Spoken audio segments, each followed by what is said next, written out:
The Bhagavad Gita is an 18-chapter section of the Bhishma Parva, one of the 18 books that comprise the great epic Mahabharata. At this point in the epic's elaborate story, the Pandava and Kaurava armies have assembled on the Kurukshetra battlefield, prepared for war. But the Bhagavad Gita begins not on the battlefield, but in the palace of the blind king Dhritarashtra, whose evil-minded son, Duryodhana, instigated the war. Inside the palace, King Dhritarashtra hears about the events on the battlefield from Sanjaya, who had previously been blessed by the sage Vyasa with the power to see and hear everything happening there. Assembled on the battlefield, field of Dharma, the Kuru's land, there stand my sons and Pandu's sons. What did they do, O Sanjaya?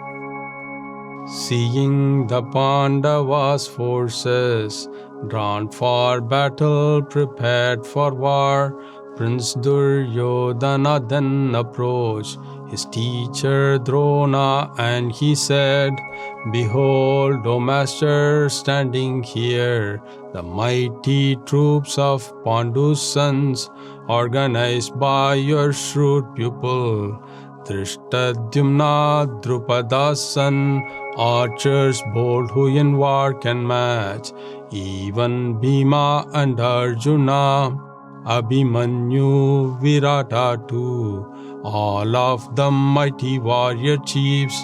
O Drona, may you now observe our own warriors illustrious, Bhishma, Karna, Ashwatthama, and Kripa the victorious. Many other heroes stand here, who have staked their own lives for me, equipped with weapons of all kinds, highly skilled in the art of war. The strength of our own troops is vast. Bhishma protects them all from harm, but their troops' might is limited, even though Bhima guards them all." Then the conches and kettle drums, cymbals, tabors, and trumpets shrill, all resounded quite suddenly, blaring forth so tumultuous. In a glorious chariot, to which white stallions had been yoked, stood Lord Krishna and Arjuna. On holy conches they did blow, Yudhishthira and Bhima too, Abhimanyu and Drupada, Dhrishtadyumna and Shikandi. Upon great conches they all blew. The hearts of Dhritarashtra's sons were shattered by the dreadful roar, blaring loudly, resounding far through the sky and around the earth.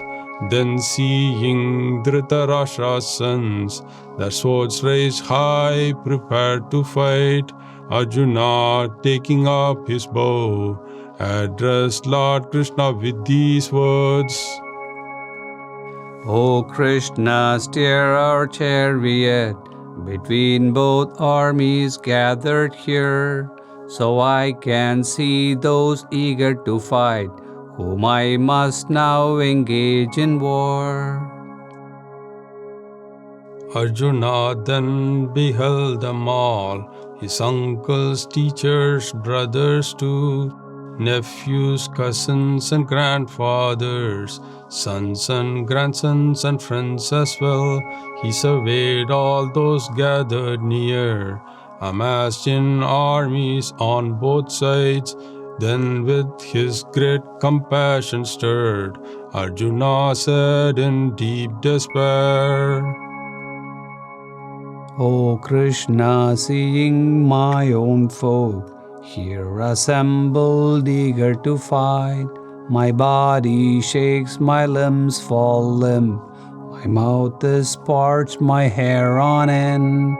My bow slips from my quaking hand, and my skin seems to burn with fire.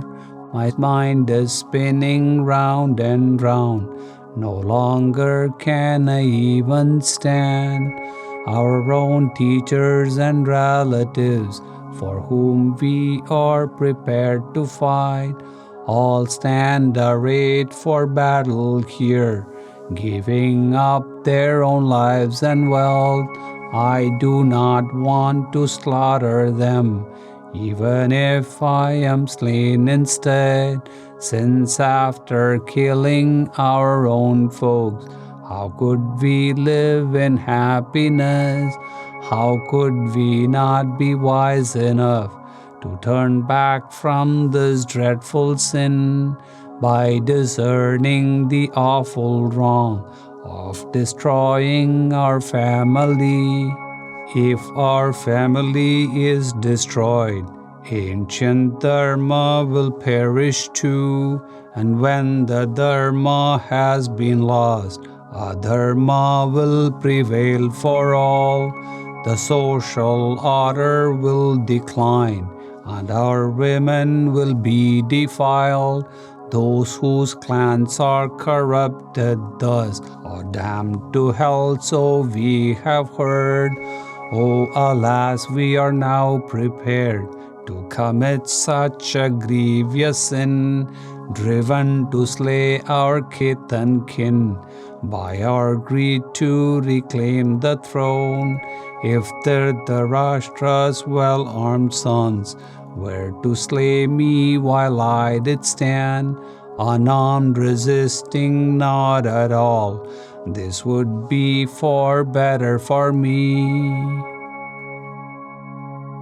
Arjuna, having spoken thus, slumped down upon the chariot seat, casting off his arrows and bow, afflicted by great misery.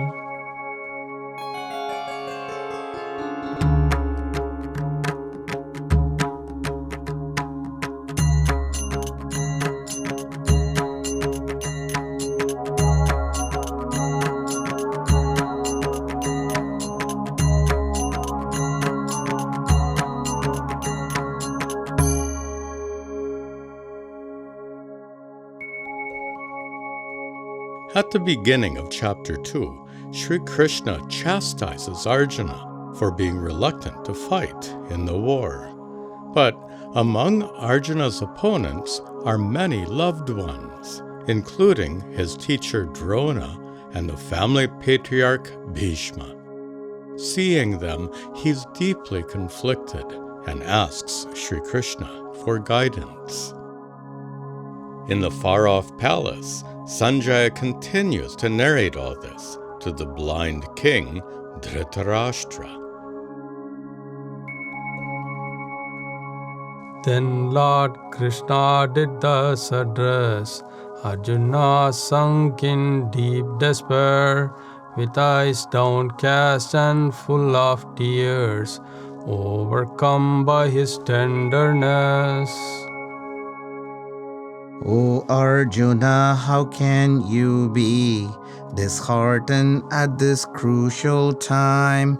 Your impious and shameful mood will bring you down in great disgrace.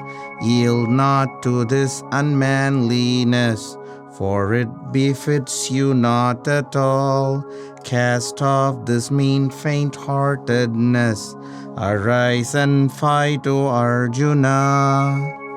O Krishna, how can I oppose Bhishma and Drona in this war? How can I pierce with arrows sharp those worthy of my reverence?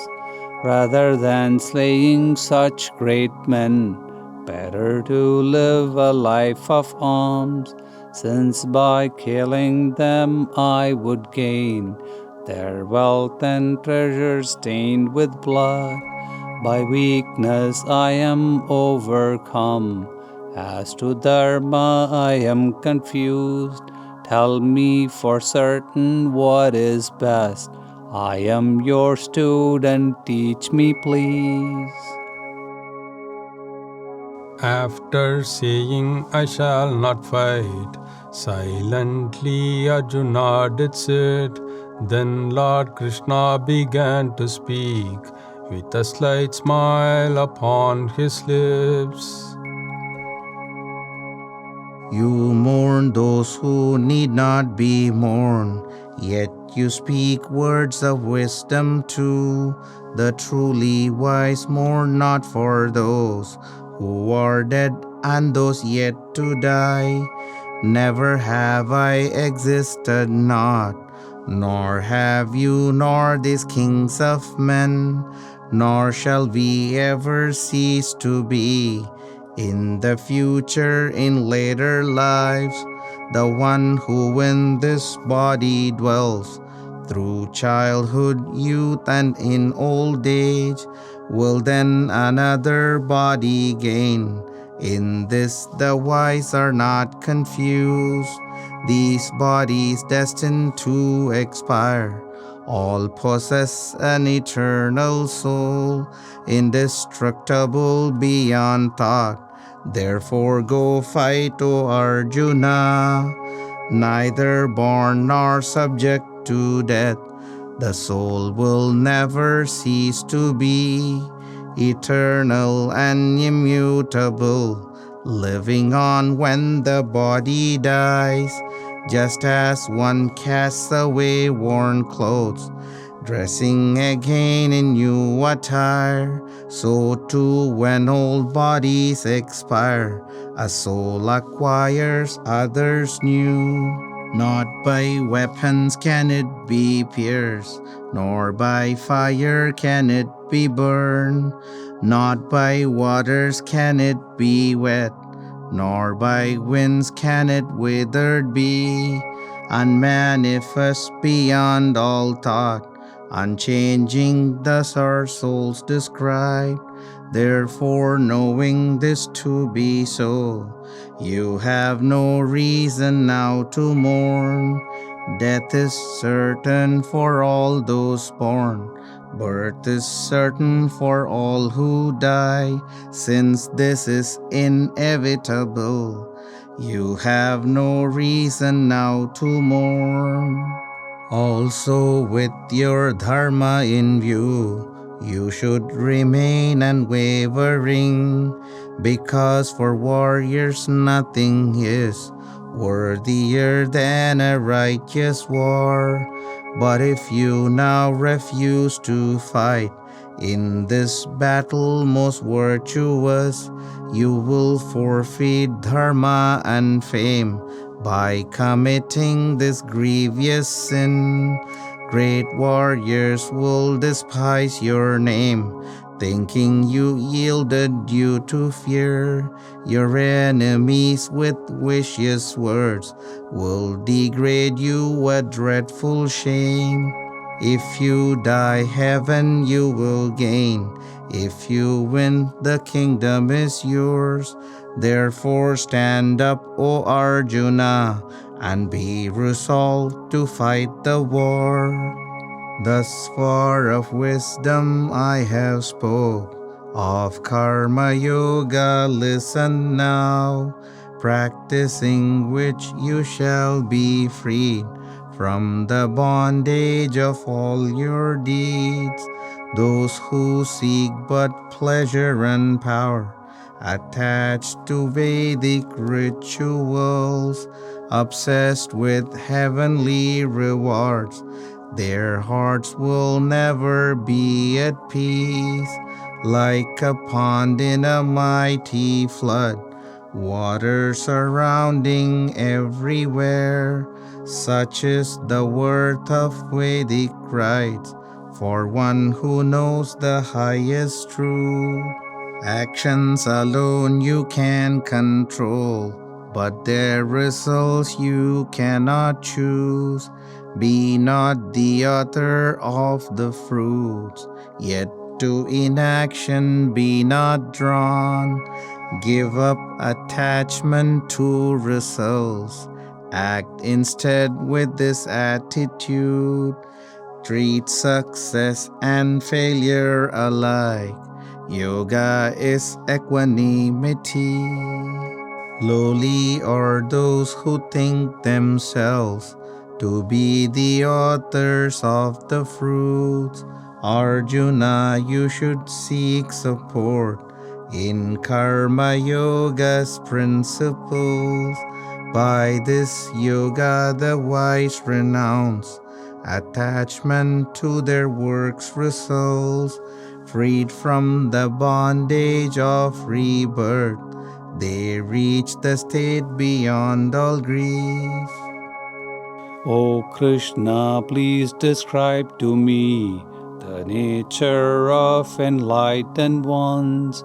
How do the steady-minded speak? How do they sit and move about?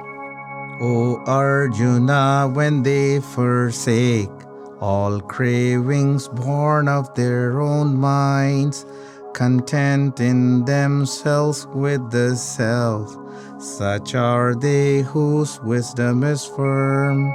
With minds untroubled by distress, free from thirst for the world's delights, having no cravings, fear, or rage, such are they whose wisdom is firm. Rejoicing not in pleasant times, nor detesting adversity, free from every attachment here, such are they whose wisdom is firm. As a tortoise withdraws its limbs, all their senses are drawn away from the objects that they perceive. Such are they whose wisdom is firm. Even for those of wisdom vast, who strive to practice self-control, their minds can be carried away by the senses so turbulent. Dwelling on objects in the world, to them attachment does arise. From attachment desire stems forth. From desiring does anger spring. From such anger delusion comes. In delusion values are lost. Then reasoning gets overwhelmed. Finally the person is lost. But those remaining self-controlled, even when senses clamor strong, free from cravings despising not, they attain great tranquility. Just as wind carries boats astray, senses can lead wisdom away. Therefore those whose wisdom is firm restrain their senses constantly.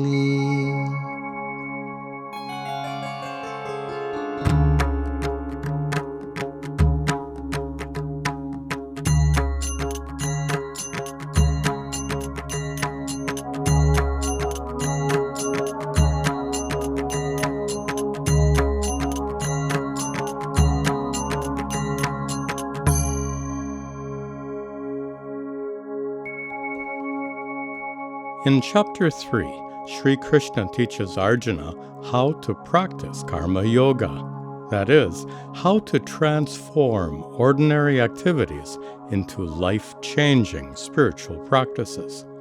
Arjuna must fight not to regain the kingdom, but to fulfill his duties. This emphasis on karma confuses Arjuna because in Chapter 2, Sri Krishna praised the virtues of spiritual wisdom, the wisdom that leads to enlightenment, the wisdom that's found not on a battlefield, but in dedicated study under the guidance of a guru. So Arjuna asks, If you think wisdom does excel better than acting on desires, O Krishna, why then urge me now to to take part in this awful war. Your words seem confusing to me. They appear contradictory. Tell me truly the path for me, by which I gain the highest good. In this world there are but two paths, declared by me so long ago. Wisdom for the contemplative, Karma Yoga for active ones, those who withdraw from worldly acts, yet continue to dwell upon all the pleasures they once enjoyed. Deluded they live in deceit, but those whose senses are controlled, who work remaining unattached, practicing karma yoga thus, such as they are to be extolled. Fulfill your duties as obliged. Deeds are better than idleness. Give up attachment, do your work as a ritual sacrifice. By sacrifice the gods are pleased. When pleased the gods will strengthen you. Serving each other in this way, you shall obtain the highest good. But those who offer not their gifts, yet enjoy what the gods do grant, they are but thieves incurring sin, acting for their own sakes alone. All your duties you must perform, without attachment to the fruits. Work instead for the good of all. Great people gain perfection thus. Many are they who emulate the actions of the wisest ones. So you should labor unattached, working for the sake of the world. All works are done according to one's natural abilities. Yet when ego deludes the mind, one thinks, I did it, I am great. But the wise know all actions are based on God-given qualities. Actions depend upon nature. Thinking thus they are not attached. Even the wise ones will behave according to their temperaments. To nature creatures all conform. Their traits can never be repressed. Likes and dislikes can both arise toward the objects that we perceive. Be not influenced by these two. They indeed are your enemies. O Krishna, what is it that drives some people to commit a sin, even against their own desires, compelled as if coerced by force? It is desire, it is rage, ravenous and malevolent, born of passionate tendencies. Know this to be your enemy.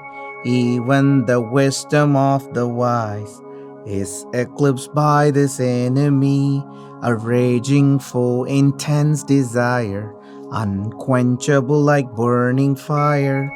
Therefore, Arjuna, from the start, all your senses must you restrain. Destroy this demon of desire that robs you of your wisdom's power.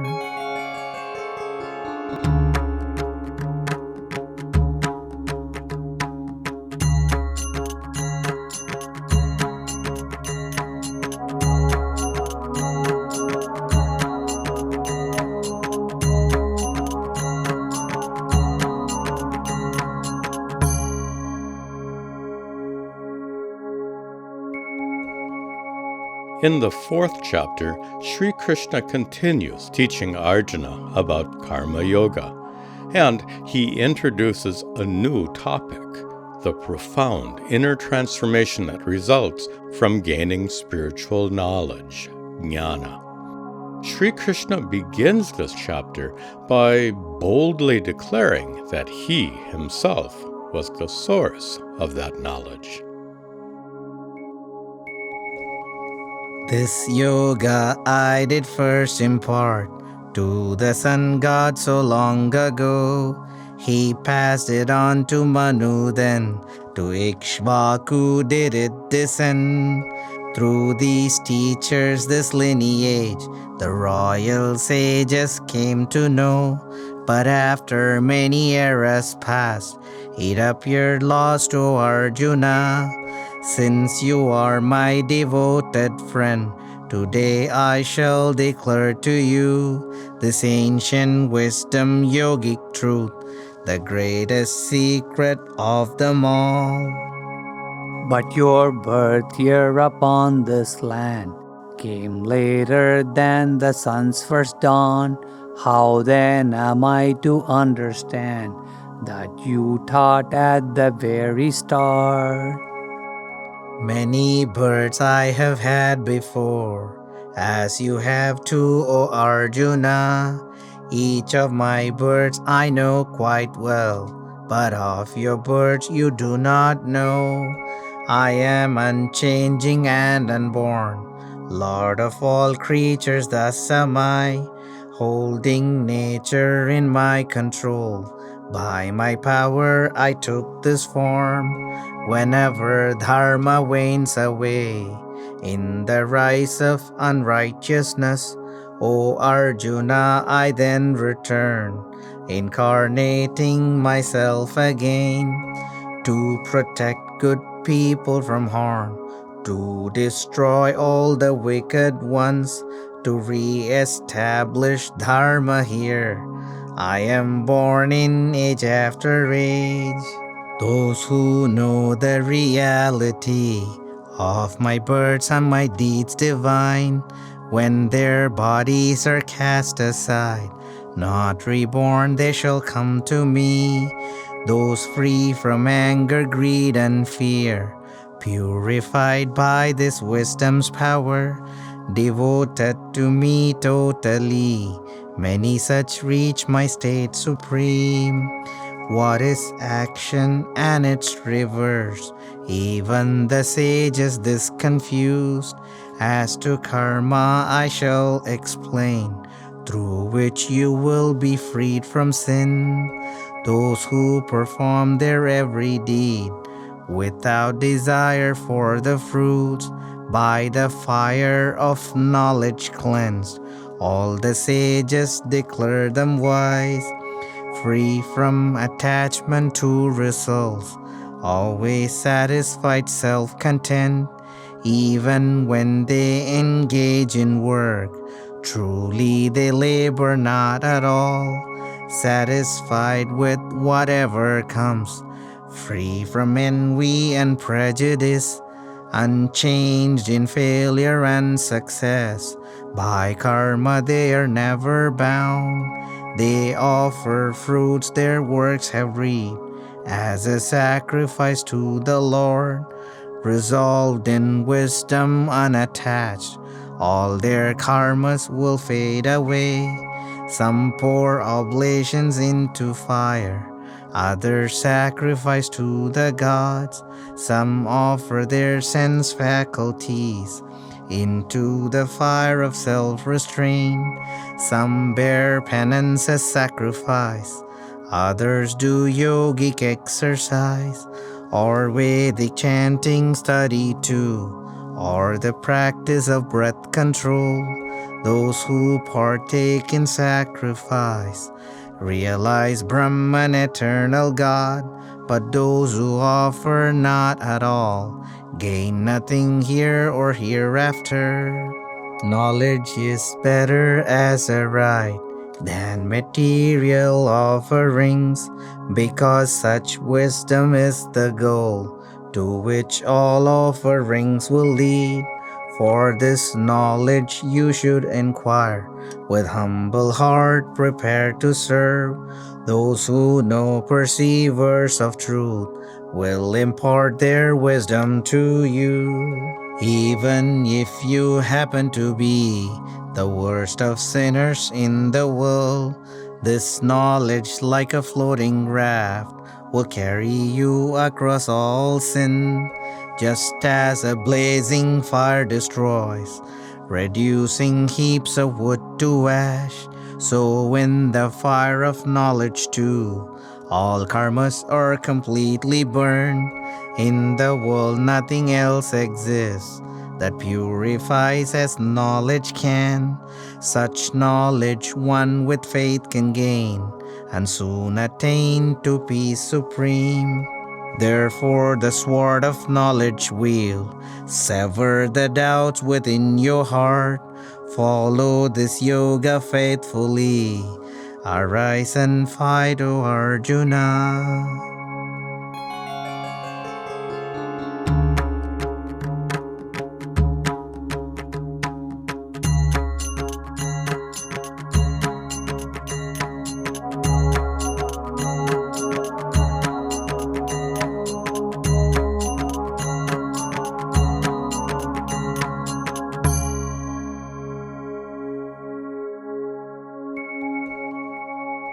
In Chapter 5, Sri Krishna describes sannyasa, or renunciation, in two very different ways. He first explains it conventionally, as withdrawing from worldly activities to devote yourself exclusively to the pursuit of spiritual knowledge. But this kind of renunciation is not an option for Arjuna, who must fulfill his responsibilities on the battlefield and practice karma yoga. You praised renunciation first, then karma yoga you extolled. Which is the better of these two? O Krishna, tell me what is best. Yoga and renunciation both can lead to the supreme goal, but of the two, the best for you is karma yoga's active path, renouncing all for wisdom's sake. The same is gained through yoga too. Following either properly, one can obtain the fruits of both. The renounced life is difficult if yoga is not practiced first. Through yoga one is purified, mastering one's senses and mind. Knowers of truth will think like this: I don't do anything at all, even while seeing or touching, eating, walking or talking too, giving up yearning for the fruits, knowing all works depend on God. They remain untainted by sin, which falls like dew from lotus leaves. All acts of the body or mind, or the senses or intellect, will help to purify oneself if attachment is given up. Through this knowledge renouncing works, the wise are self-control content. In bodies of 9 gates they dwell, neither acting nor causing acts. The inner self is not the cause for action or for agency, nor for the fruits of any work. These all take place naturally. Those whose ignorance of the self has been destroyed, then unto them knowledge like the dazzling sun reveals supreme reality. They discern the very same self in a learned and cultured priest, or in a cow or elephant, or a dog or a dog-eater, not rejoicing when pleasures come, nor cowering in woeful times, with minds unclouded and steadfast. Knowers of God abide in God, such sages purified of sin, self-controlled, unfettered by doubts, rejoicing in the good of all. They attain utmost peace in God.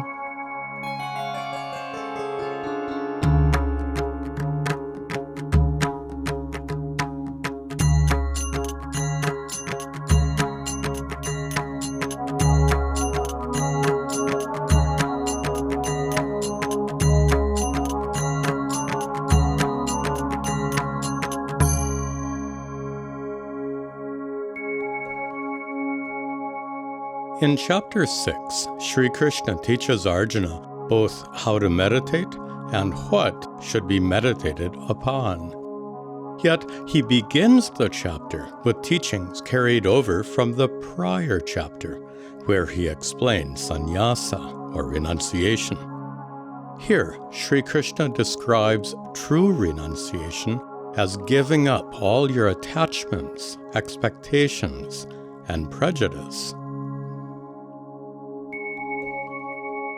Those who fulfill their duties here, not impelled by the fruits of work, such yogis are renunciates, not those who merely forsake deeds when they are no longer attached to objects or experience, giving up all other pursuits. In yoga they have mastery, a yogi whose mind is fulfilled by this wisdom, by knowing God, looks the same way on everyone, enemies, friends, sinners and saints, a yogi in deep solitude, whose mind and body are controlled, free from attachment and desire,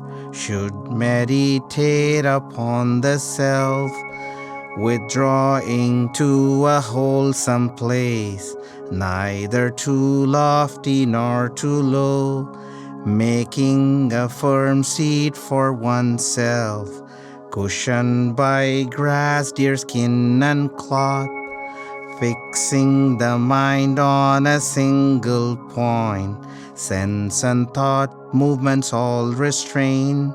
Seated there one should meditate for purity of mind and heart, head, neck, and body held erect, remaining steady, motionless, gazing toward the tip of the nose, looking not at anything else.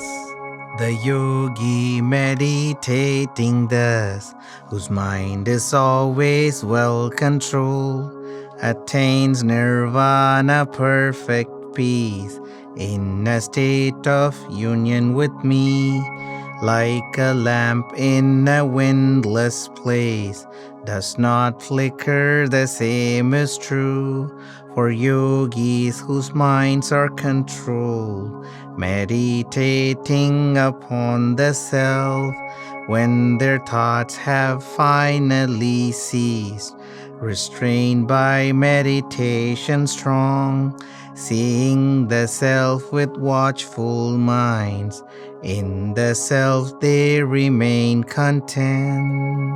Having attained that lofty state, no greater gain can they describe.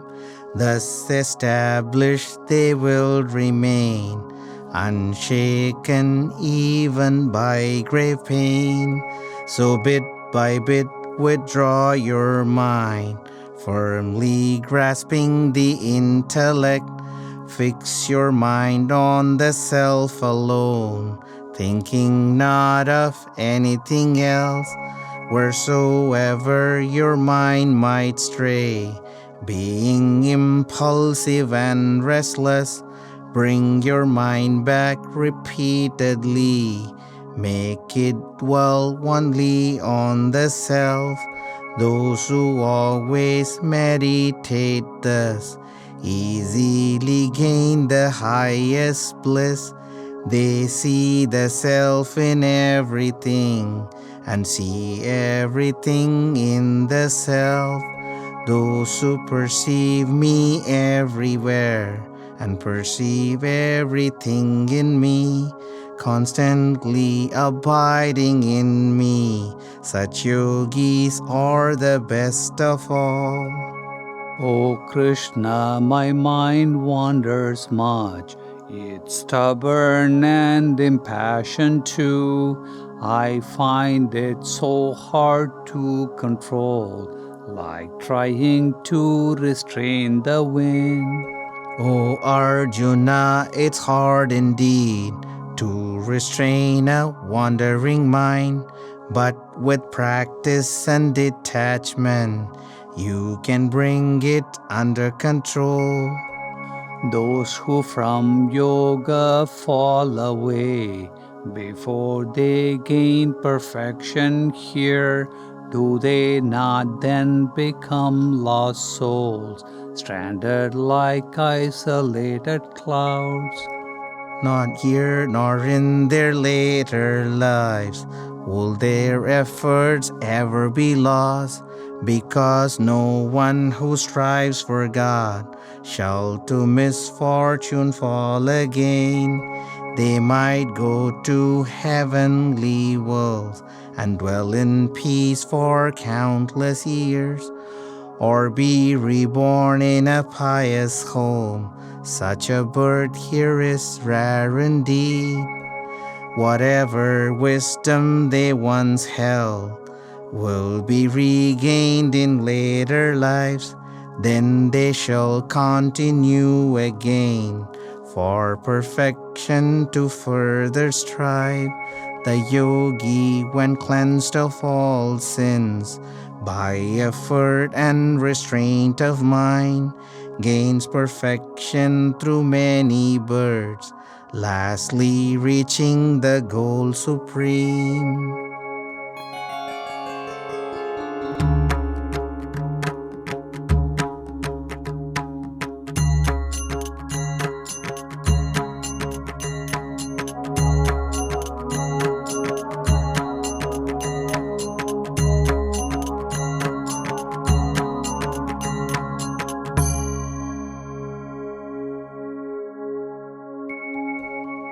The Bhagavad Gita can be broadly divided into 3 parts of 6 chapters each. Chapters 1 through 6 are mostly focused on the individual person, whereas in chapters 7 to 12, the focus shifts to Ishvara, God, in the form of Sri Krishna himself. Here in chapter 7, Sri Krishna teaches Arjuna Jnana, knowledge of Ishvara, as well as Vijnana, realization of Ishvara's divine nature. O Arjuna, please listen now, so you can know me totally. When you completely understand, nothing here will remain unknown. Among the thousands in the world, just a few for perfection strive.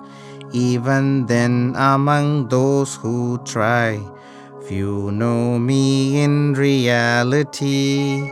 All beings, everything that is, from my own nature did evolve. I am the source and utmost end of the entire universe.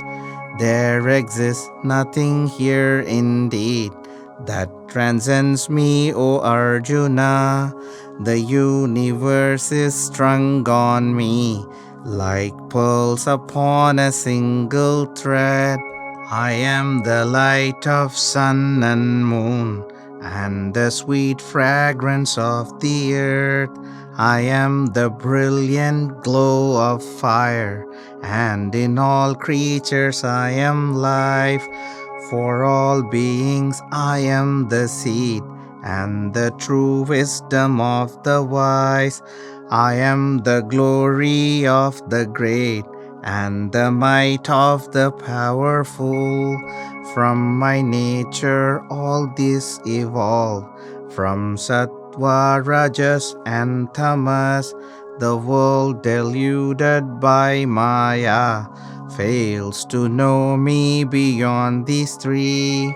Threefold is my divine Maya.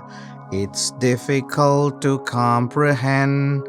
Only those who resort to me can hope to ever cross beyond.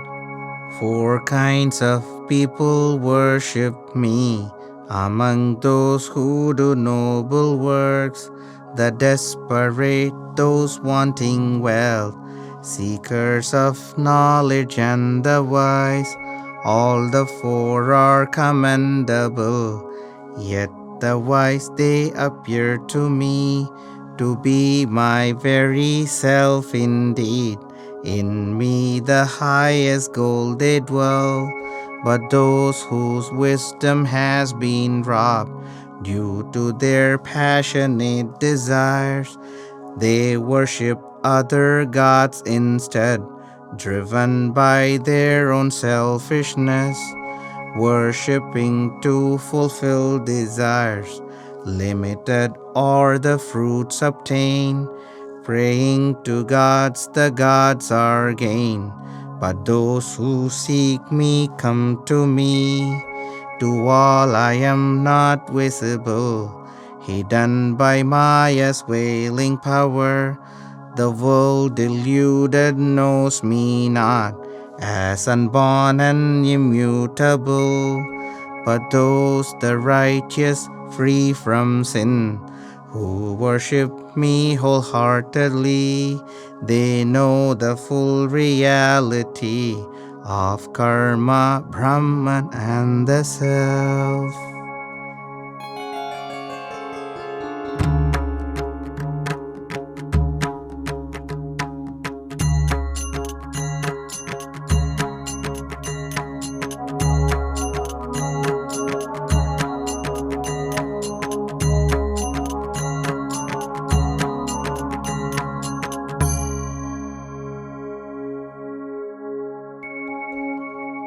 At the beginning of chapter 8, Arjuna asks Sri Krishna a number of short questions.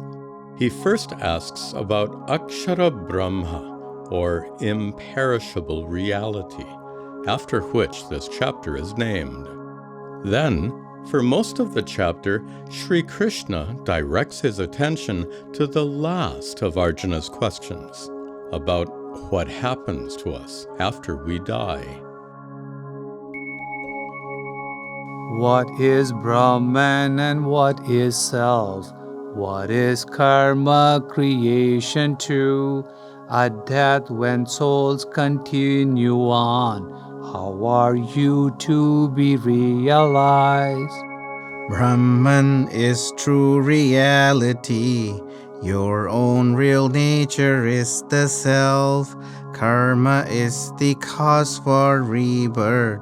Creation is all finite things.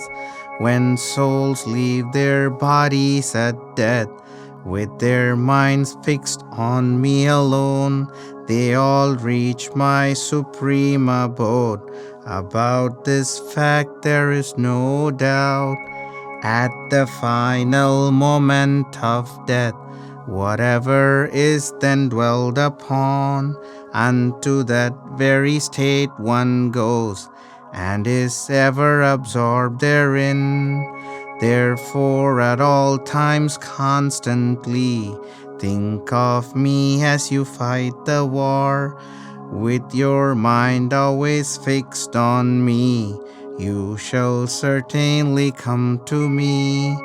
When dying, those with steadfast minds, devotion, strength, and yogic power, close every doorway to the world, and merge their minds into their hearts, uttering Om, the sacred word, while meditating upon me, leaving their bodies going forth. They reach the highest goal supreme. Down from heaven's highest domains, all creatures do return reborn.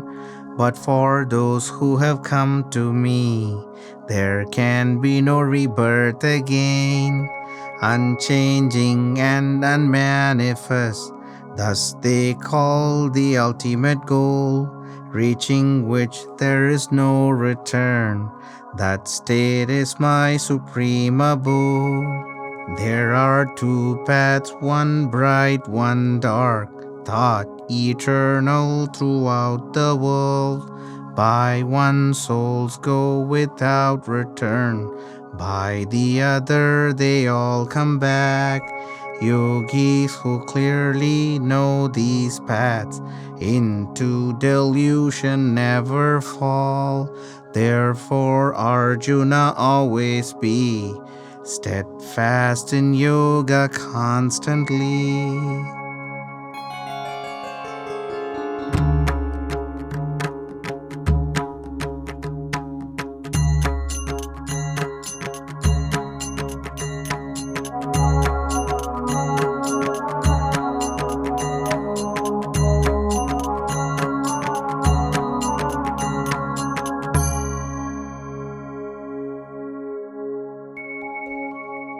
In Chapter 9, Sri Krishna teaches Raja Vidya, the royal or majestic wisdom, which is Raja Guhya, the most secret of all. That secret wisdom is, in fact, knowledge about Sri Krishna himself. He describes his divine nature as the underlying reality because of which everything in the world exists. Like pots are forms made of clay, the universe is a form or manifestation of Sri Krishna's divine nature. Unto you I shall now declare of all knowledge the most obscure. Knowing this highest sacred truth, you will be freed from suffering. This entire vast universe is pervaded by me unseen. All things exist because of me, but I do not depend on them. Just as the atmosphere above, though enormous, abides in space, in the same way please understand, everything here abides in me. All creatures at the end of time unto my nature must return. When the world's next cycle begins, once again I will send them forth. Nature under my sole control produces everything that is animate and inanimate. Thus the cycle of life proceeds. The ignorant perceive me not, since I assumed a human form. They fail to grasp my higher truth as the great Lord of all that is. But those whose minds are vast indeed recognize my nature divine. They worship me most faithfully, knowing me as the source of all, always chanting my holy names, committed, firmly striving hard, bowing down with great reverence. Ever absorbed they worship me. Others through knowledge worship me, regarding me in diverse ways as being one or manifold, or manifesting as all forms. I am the rites and sacrifice. I am the fire and offerings. I am the Vedas mantras too, and the sacred syllable Om. I am the Lord and highest goal, shelter, refuge, and friend as well, source, sustainer, destroyer too, the everlasting reservoir.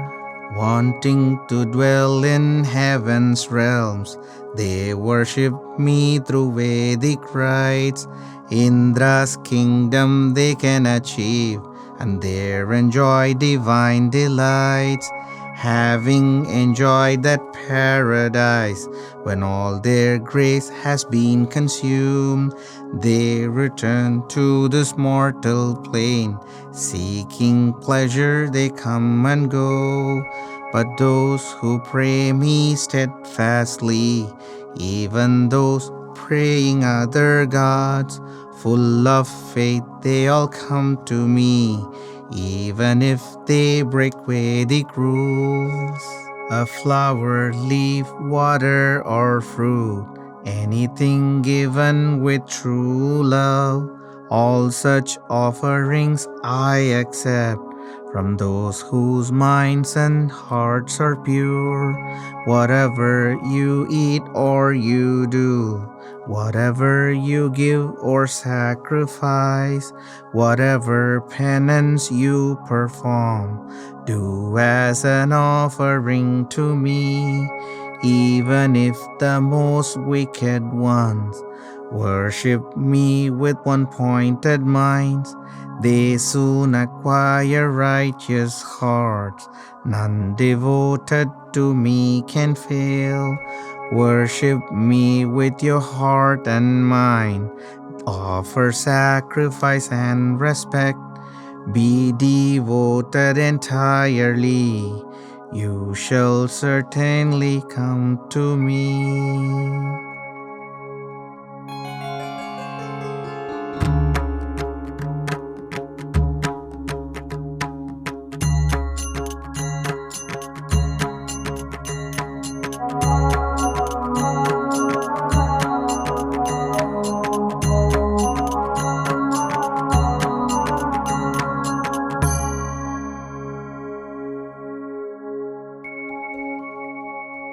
In chapter 10, Sri Krishna tells Arjuna about his many Vibhutis, his divine glories.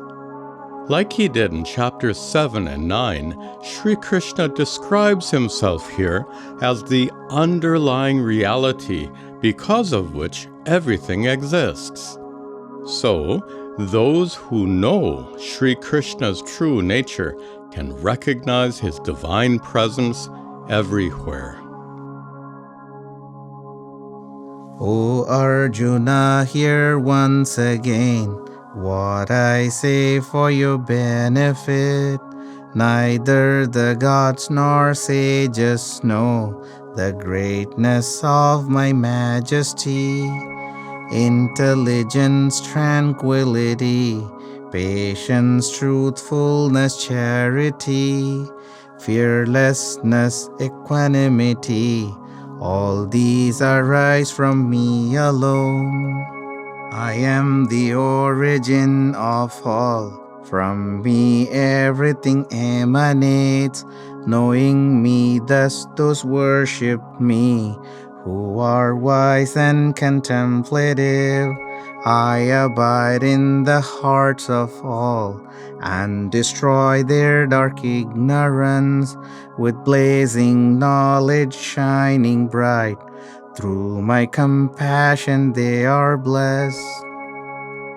Highest Brahman, supreme abode, Spirit eternal, Holy Lord, uncreated, all-powerful, the wise describe you in this way. Everything you have told me now, I believe it to be the truth, yet you alone through your own self can know you as you really are. Please completely describe to me all your glories divine indeed. With them do you pervade the world, and with them you abide therein. What are the many forms in which I am to meditate on you? State your glories explicitly. Of hearing them I never tire. Listen, I shall declare for you of my glories divine indeed, only those that are prominent, since my extent is limitless. O Arjuna, I am the Self, abiding in the hearts of all. Indeed, I am their very start, and their middle and end as well. Among all lights I am the sun. Of the waters I am the sea. Of all rivers the great Ganges. Of mountains the Himalayas. Among all people I am king. Of all monarchs the lord of death. Of animals the mighty lion. And of weapons the thunderbolt. Among chief gods I am Vishnu. Of the sages Vyasa am I. Of all archers I am Brahma. Of celestials Narada.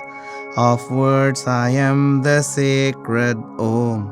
Of Vedic hymns the Gayatri. In each secret silence am I, and in all beings consciousness. I am the goodness of the good. I am the wisdom of the wise. I am the splendor of the bright. Of all leaders I am their might. Whatever glories that exist, each powerful and grand indeed, understand clearly whence they come, from just a fraction of my might.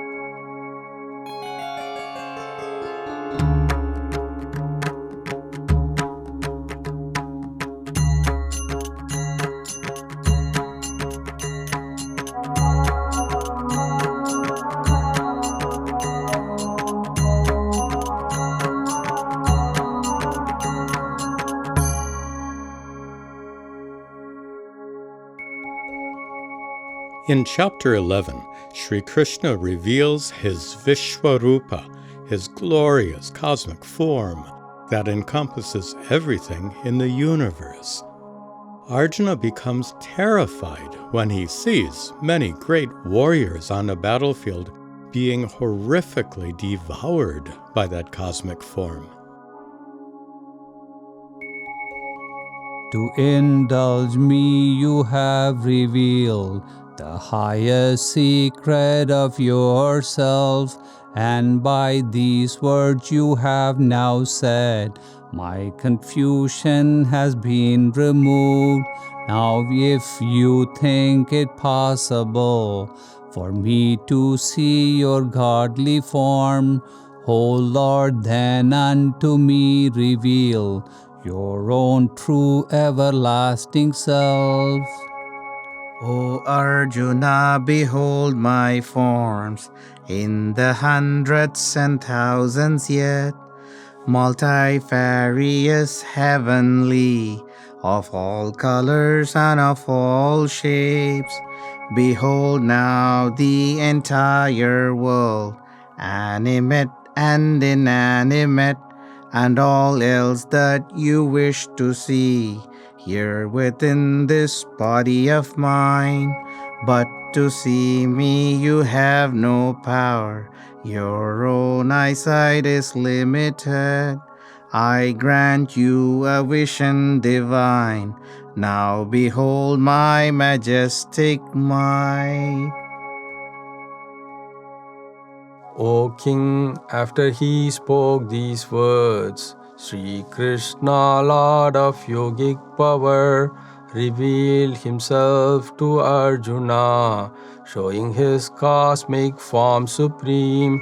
If in the sky 1,000 suns were to rise simultaneously, such would be like the blazing light of the Lord's great magnificence.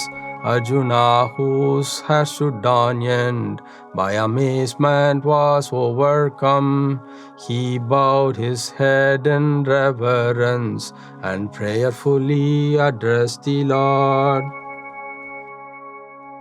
O Lord of all universal form, thy immense vastness I behold, countless arms, eyes, bellies, and mouths, glaring so bright it hurts my eyes. I see no start, middle, or end. The sun and moon are thy two eyes.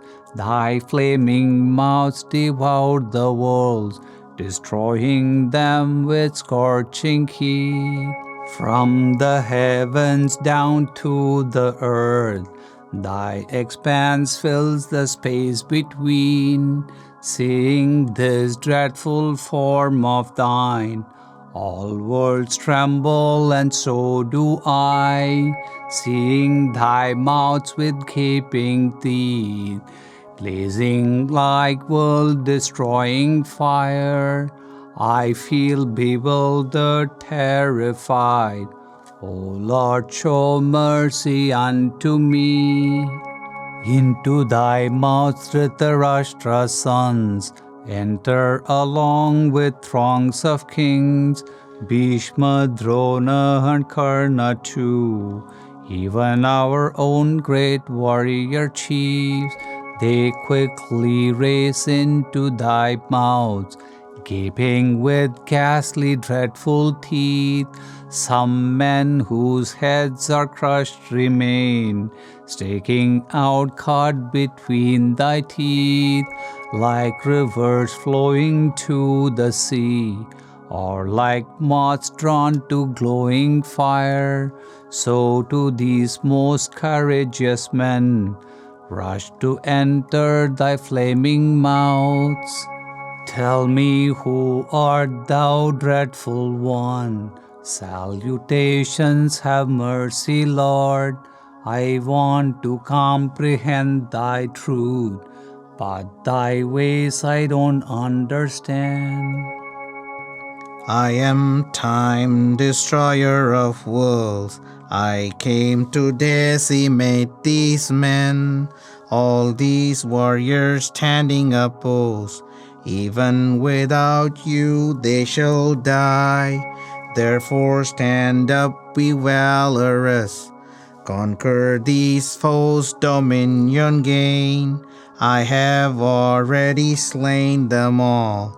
You are merely an instrument. Having thus heard Lord Krishna's words, Arjuna, trembling with fright, folded his hands and bowed again. Then he spoke, stammering in awe. Thou art primal, eternal God, in whom the universe abides, supreme abode, knower and known. Thou pervades the entire world. Salutations, salutations, in the thousands homage to thee. Infinite power, measureless might, thou art total, embracing all. Brashly I took thee as a friend, behaving disrespectfully, ignorant of thy majesty. For that I beg pardon of thee, with my prostrations bowing low. Thy indulgence I beg of thee. Please do be merciful, O Lord, like a father or like a friend. My mind reels from terror and fright, shaken by this fantastic sight. I wish to see thee as before. Please return to thy prior form. Being pleased with you I have shown, through my own power this form supreme, brilliant, vast, limitless, foremost, but for you never seen before. Do not tremble, be not confused, seeing my most terrible form. Be of cheer again, free from fear. Behold now my form as it was. Lord Krishna, after speaking thus, reappeared in his prior form, having assumed a pleasant guise, he comforted the frightened one. O Krishna, seeing once again this pleasing human form of yours, my composure has now returned. Restore to normal is my mind. This form which you have now beheld is very rare to see indeed. To behold it, even the gods are all yearning eternally. Not by study or discipline, nor charity or sacrifice, can I ever be thus perceived in the way you have now beheld. But through devotion firm and strong, can I in my reality be discovered just as I am, and be attained, O Arjuna.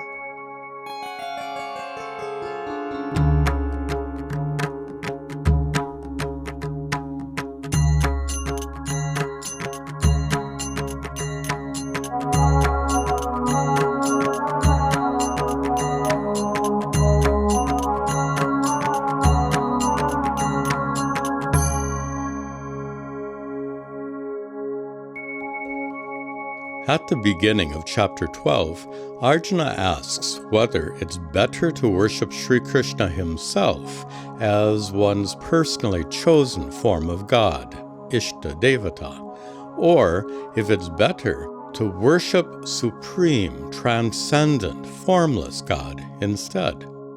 Sri Krishna says both are good, but worship of him is easier. Who knows yoga the best of all? Those who constantly worship you. Endear to your own form are those who worship Brahman, formless God. Those who meditate constantly, always fixing their minds on me, endowed with faith extremely strong, they are most devoted to me. But those who meditate upon formless Brahman beyond all thought, eternal and immutable, they indeed also realize me.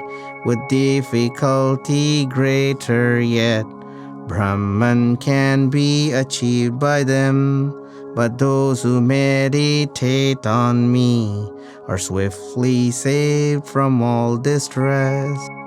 Steadfastly fix your mind on me, merge your intellect into me, then you shall dwell in me alone. About this there can be no doubt.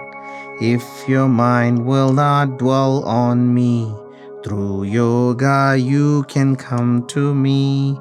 If yoga is too difficult, then dedicate your deeds to me.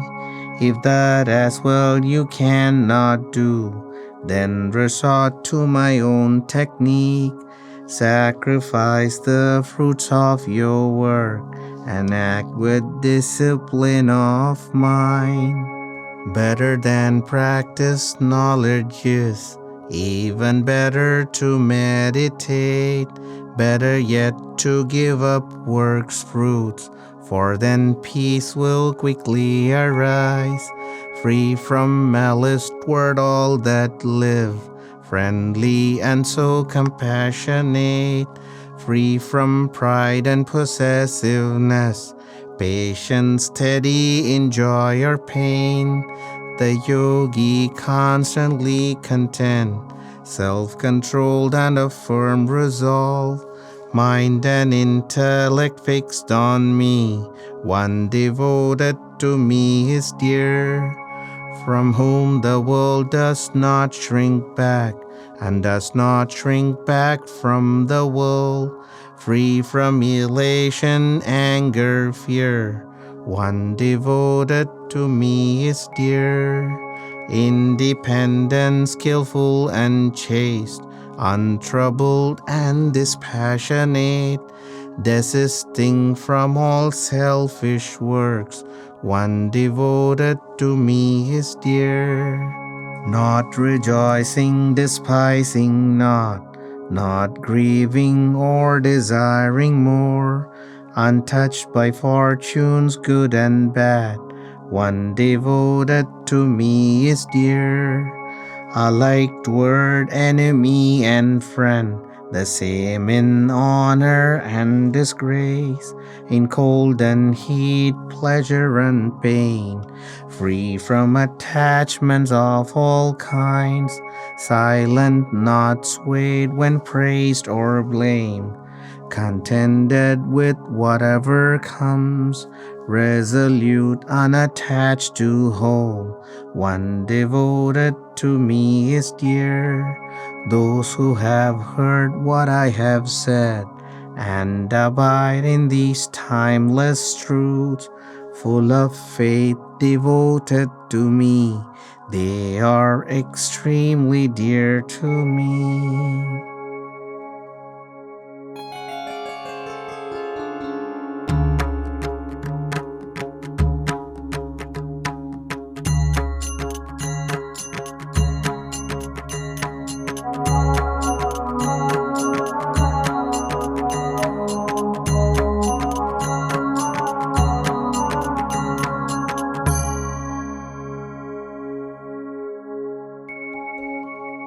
In chapter 13, Sri Krishna answers 3 pairs of questions asked by Arjuna. First, what are Kshetra and Kshetrajna, the field of experience and the experiencer? Second, what are Jnanam and Jneyam, knowledge and the object to be known? And finally, what are Prakriti and Purusha, nature and consciousness? I want to understand these all. What is nature and consciousness? What is the field, who knows of it? What is knowledge, how is it known? Arjuna recognized the field as the body, as all that's known. One who perceives the field is called the knower, witness, consciousness. Of each field the knower am I. Within all fields I there abide. About the knower and the field, hear briefly what I have to say. The field includes all elements, space, air, fire, water and earth. Also your body, mind and heart, senses and everything perceived. Freedom from pretension and pride, patience, harmlessness, rectitude. Toward all your teachers reverence, purity, firmness, self-restraint, dispassion toward desired things, freedom from ego, I and mine, attention to the problems of life, birth, death, old age, disease and pain, absence of all attachment for children, wife, home and all the rest, persistence, equanimity toward enjoyment and suffering, steady devotion unto me, with single-minded vigilance, contentment in secluded sites, freedom from craving company, commitment to Vedantic study,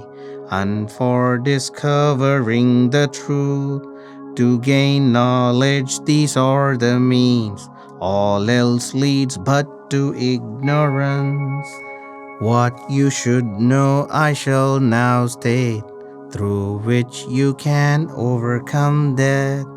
Brahman, eternal and supreme, beyond being and nothingness. outside and inside of all things, sentient and insentient, much too subtle to be conceived, so remote yet abiding here, undivided yet in all things, as though divided thus it seems, sustainer of all that exists, creator and destroyer too. It is the light of every light, shining beyond dark ignorance. It is the knowledge to be known, abiding in the hearts of all. As to nature and consciousness, know that both are beginningless.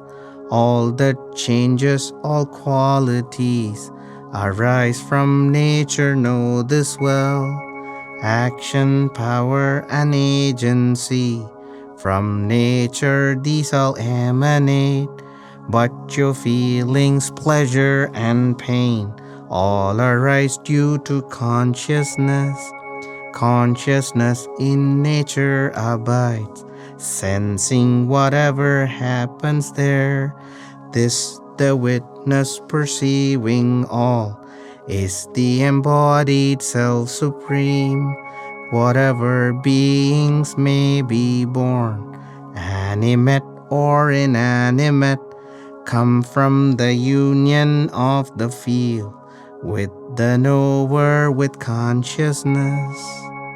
Knowing the Lord who dwells within the hearts of all identically, remaining when they cease to be.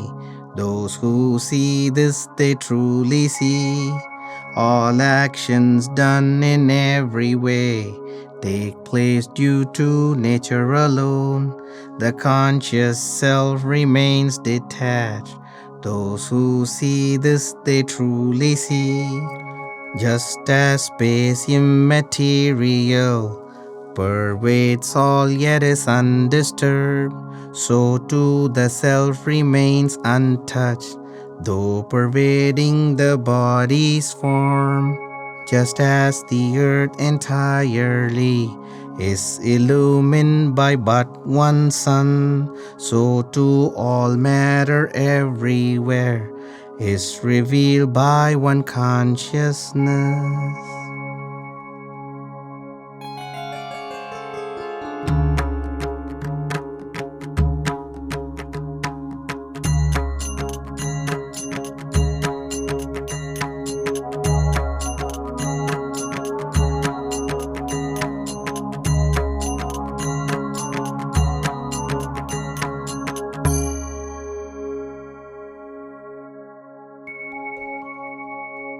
In chapter 14, Sri Krishna describes the three gunas, the three fundamental qualities or principles of nature, principles that give existence to the material universe.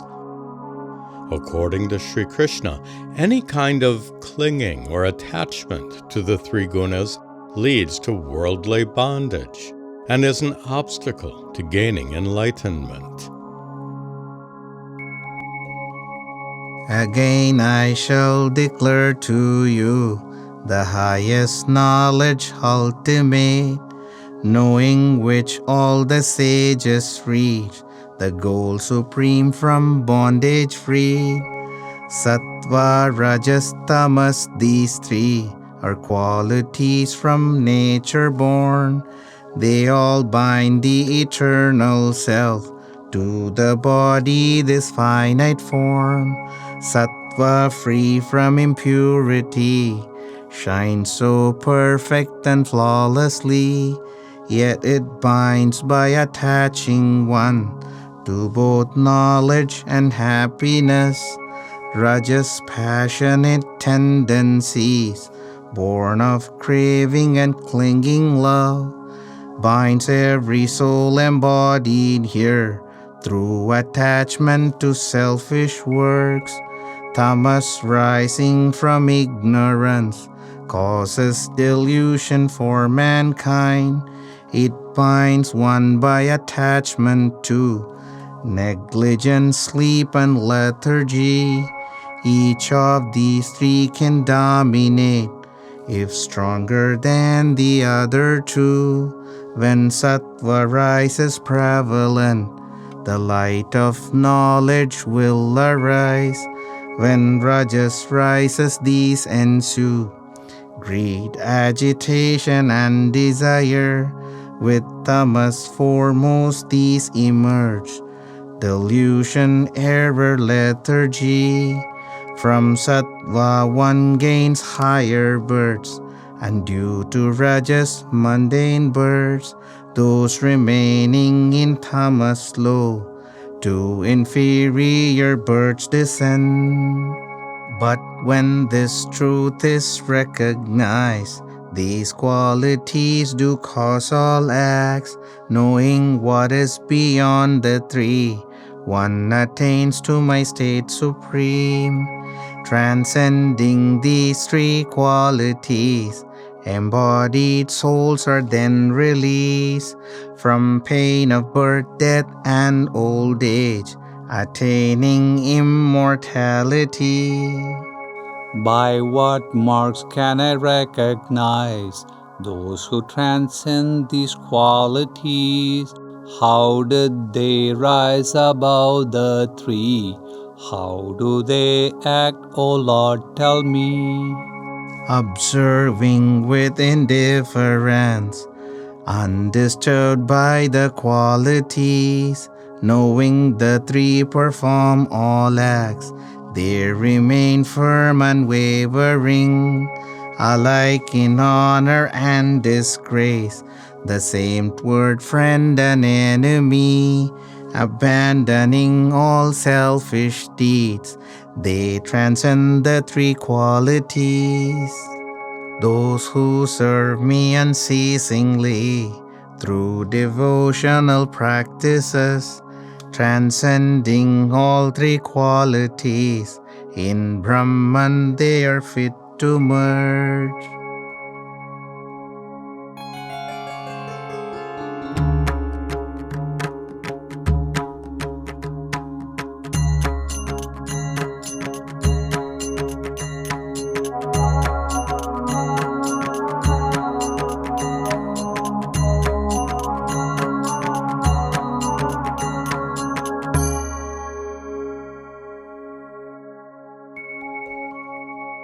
In chapter 15, Sri Krishna describes himself as Purushottama, the Uttama Purusha, the highest or supreme being. But first, the chapter opens with a famous metaphor that represents the world as an upside-down peepal tree, a sacred fig tree whose roots extend upwards into the heavens, symbolizing the divine source of the world. The tree of life has roots above, Vedic hymns are its many leaves, branches and roots hang down below, into the world of human acts. Its form here cannot be perceived, nor its start, its middle or end. Its trunk, though sturdy, can be cut by detachment, the mighty axe. Free from delusion and from pride, with detachment they seek the self. Transcending all dualities, they attain the eternal state. There the sun's light can never reach, nor the light of the moon or fire. Reaching there they do not return. That is my own supreme abode. A part of myself in the world has become the eternal soul. Then that part drew unto itself body, mind, and sense faculties, presiding over sight and touch, hearing, taste, and the sense of smell, ruling over the mind as well. It perceives and enjoys all things. It abides in the hearts of all. With eyes of wisdom this is seen, but those deluded and impure cannot see this, though they may strive. The brilliance of the sun above, illumining the world so vast, and the splendor of moon and fire, understand that light to be mine. My energy pervades the earth, sustaining all the creatures there.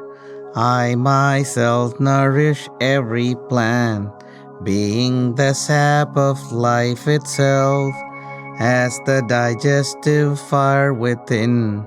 In every creature I abide, united with their life and breath. I consume all the foods they eat, being the source of memory and of knowledge and reasoning. I abide in the hearts of all, through the Vedas am I thus known. In this world two beings exist, perishing and unperishing. Creatures are all perishable, but their souls perish not at all. Beyond these two is the highest truth. Thus it is called the Self Supreme, having pervaded all the worlds.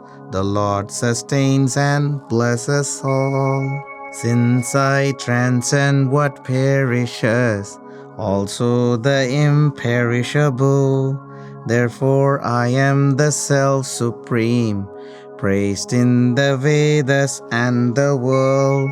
The undiluted know me well, as the highest, the Self-Supreme. Thus enlightened they worship me, with their whole hearts and with their minds. O Arjuna, I have declared this most secret teaching of all. Knowing this truth, one can become enlightened and fulfilled in life.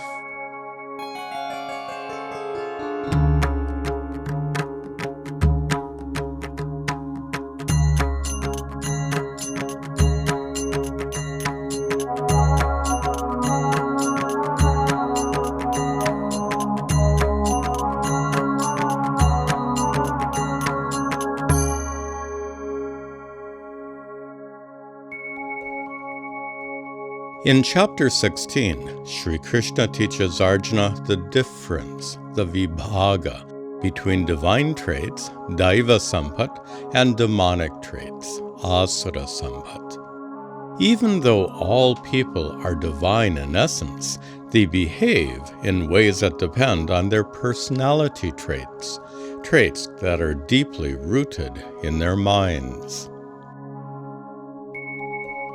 Charity, purity of heart, self-control and simplicity, piety and serenity, compassion, freedom from desire, courage, patience and fortitude, modesty and benevolence. O Arjuna, these attributes are known as qualities divine. Arrogance and hypocrisy, vanity and hostility, ignorance and like attitudes are considered demonic traits. Divine traits unto freedom lead, demonic traits in bondage hold. O Arjuna, you need not grieve, you were born with the traits divine. In the world are two kinds of men, the demonic and the divine.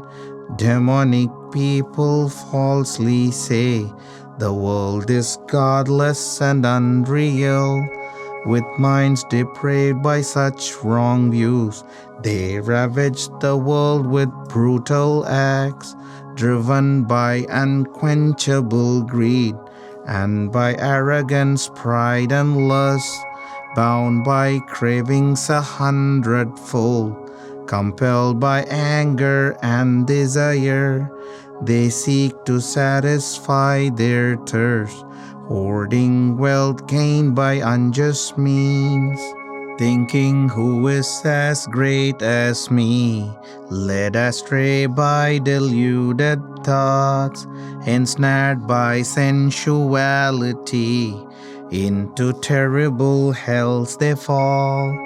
I cast those loathsome wicked men into demonic wombs again, deluded in birth after birth.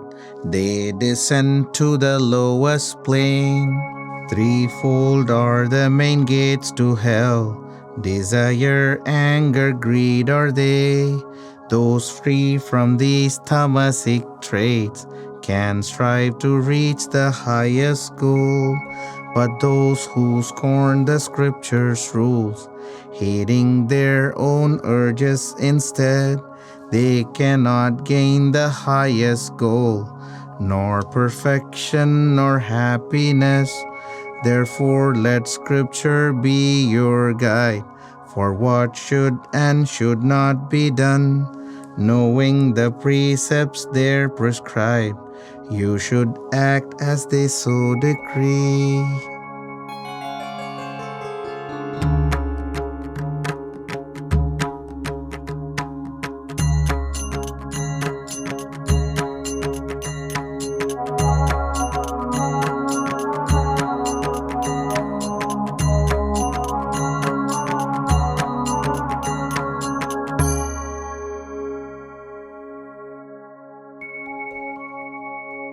Back in chapter 14, Sri Krishna described the three gunas, sattva, rajas, and tamas.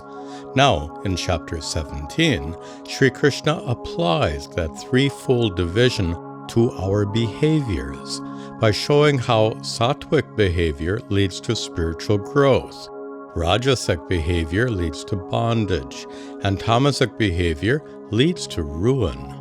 He begins by describing three kinds of shraddha, faith. Those who worship with faithful hearts but ignore the scriptural rules, O Krishna, how is their faith based on sattva, rajas, or tamas? O Arjuna, threefold is faith. According to one's temperament, people are molded by their faith. As they believe, so they become. Those who with sattva are endowed offer their worship to the gods. Those with rajas to spirits give. Those with tamas to hordes of ghosts. Those who perform harsh penances, driven by ego and desire, torturing their own bodies thus, know them to have demonic traits.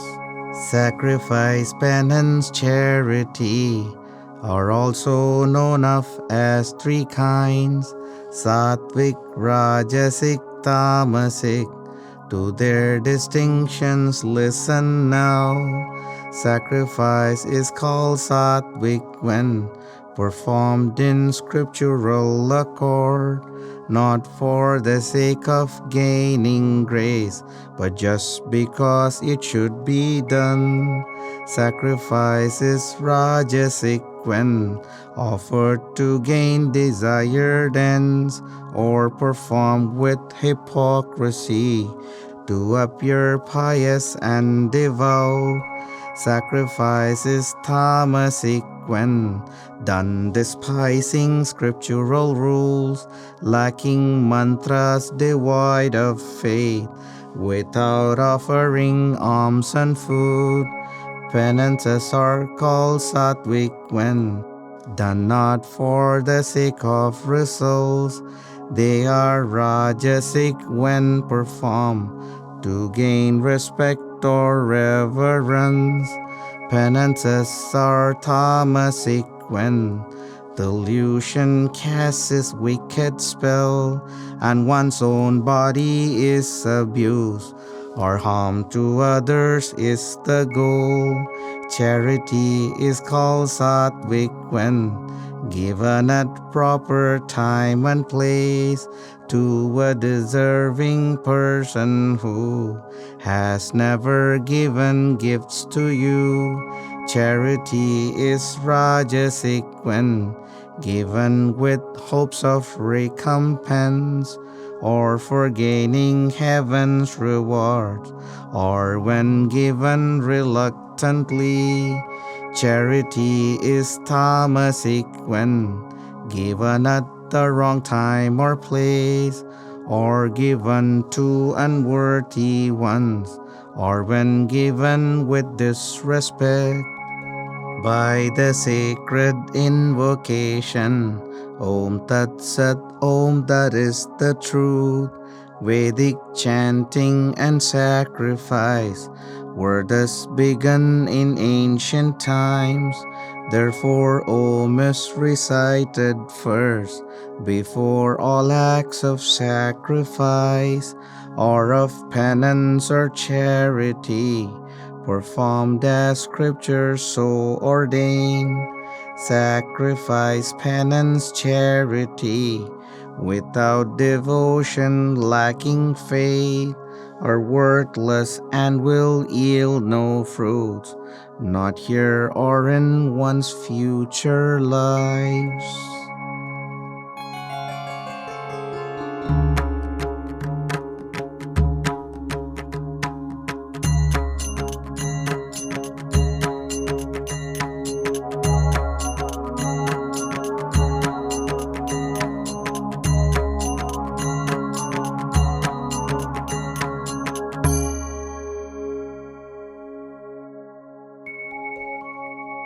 At the very beginning of the final chapter, Arjuna asks Sri Krishna about sannyasa and tyaga, two words that designate two different kinds of renunciation or withdrawal from worldly activities. According to Sri Krishna, you should renounce actions done merely for worldly pleasure and dedicate your life to gaining spiritual wisdom. O Krishna, this I want to know, how to discern the difference between surrender of works fruits and renouncing the worldly life. To renounce is to cease from works performed for one's own sake alone. Surrender is to disown the fruits of all deeds as an offering. Sacrifice, penance, charity, these works are not to be renounced. They should be done not seeking fruits, but because they have been ordained. Renouncing obligated works, thinking wrongly is tamasic. Avoiding duties so despised, fearing distress is rajasic.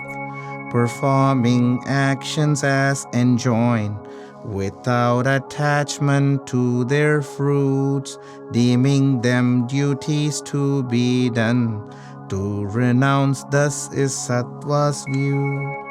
Not avoiding repulsive tasks, nor attached to delightful deeds, giving up the fruits of one's works, such is a true renunciate. Deluded people take the self to be the agent of all works, but those, the wise and egoless, are not bound by their deeds at all. Those who worship the source of all, pervading the whole universe, by fulfilling duties enjoin, unto perfection they attain. Doing one's duties poorly though, surpasses doing others well. performing deeds rightly ordained. No one ever commits a sin. Duty should never be forsworn, even when problems interfere. All deeds entail some obstacles, like a fire enshrouded by smoke. Those free from all attachments here, disciplined and ever content, having ceased from all selfish deeds, they have renounced most perfectly. O Arjuna, now learn from me how one can gain the perfect state, how Brahman is to be obtained through this knowledge, the ultimate. Those endowed with intelligence, self-controlled and dispassionate, purified and contemplative, in Brahman they are fit to merge. Absorbed in Brahman they attain supreme devotion unto me. Thus they know my reality, and thereafter they enter me. Go for refuge to that alone, with your whole heart, O Arjuna. Then being blessed you will attain the state of endless peace supreme. Thus unto you I have explained, of all knowledge the most concealed. Reflect on this entirely, then go and do whatever you choose. Be devoted and worship me. Offer sacrifice unto me. Then you shall surely come to me. This I promise, for you are dear. Abandon every other goal and seek refuge in me alone. I shall release you from all sin. Be not sorrowful, do not grieve. Arjuna, have you listened now? With the completely focused mind, has your ignorance been destroyed? Has your confusion been removed? O Krishna, by your holy grace, my confusion has been destroyed, and my composure has returned. As you command, so shall I do. Thus I heard this great dialogue of Lord Krishna and Arjuna. The secret yoga I did hear directly from the Lord himself. O King, as I recall once more that remarkable dialogue, I am astonished and amazed. I rejoice again and again, where Krishna, Lord of Yoga, is with the great archer Arjuna. There is glory, victory, wealth, and most certainly righteousness.